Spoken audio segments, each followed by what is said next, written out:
ఓకేనా. Good evening అండి, CI దాచేపల్లండి. మా స్టేషన్లో సుభాని అనేటువంటి ఒక హోంగార్డు పనిచేస్తున్నారు గత 6 సంవత్సరాల నుంచి. అతనికి 52 సంవత్సరాలు.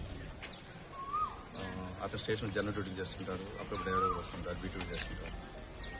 ఈరోజు మధ్యాహ్నం దాచేపల్లిలోని తంగిడ క్రాస్ రోడ్ దగ్గర ఉన్న వైన్ షాప్ దగ్గరికి అతను వెళ్ళారు. అతను ఒక వాటర్ బాటిల్ పర్చేజ్ చేసి అక్కడ చైర్లోకి వచ్చిన సమయంలో వాళ్ళ కొడుకుని కూడా పిలిపించుకున్నాడు. అదే సమయంలో లోకల్లో ఉన్నటువంటి రంగిశెట్టి నాగేశ్వరరావు అతను కూడా అక్కడికి వెళ్ళి బయటకు వస్తుంది, షాప్ నుంచి బయటకు వస్తుంది. పక్క తప్పుగా మన విషయంలో అటు చిన్న ఘర్షణ జరిగింది. తండ్రి ముందు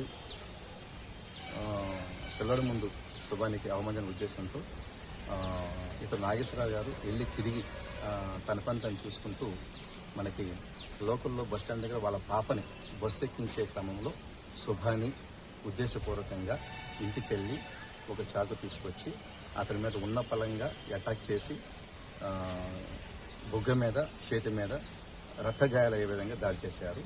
దాన్ని మా సుప్రీంకోర్టు ఇన్స్ట్రక్షన్స్ మేరకు హోంగార్డ్ శుభాని మీద వాళ్ళ అబ్బాయి మీద అటెంప్ట్ మర్డర్ కింద ఎఫ్ఐఆర్ కట్టాము. ఎట్టి పరిస్థితుల్లో రేపు రిమాండ్కి పంపిస్తాము. ఇలాంటివి జరగకుండా చూసుకునే విధంగా మా పోలీసు వారికి తెలియజేస్తున్నాం. ఒకతని మీద మరి వాళ్ళ అబ్బాయి మీద 307 కింద రేపు రిమాండ్కి పంపిస్తున్నాం. ఇప్పుడే ఎఫ్ఐఆర్ నమోదు చేస్తున్నాము. గాయపడిన వ్యక్తిని గురిజాల హాస్పిటల్కి తరలించడం జరిగినది.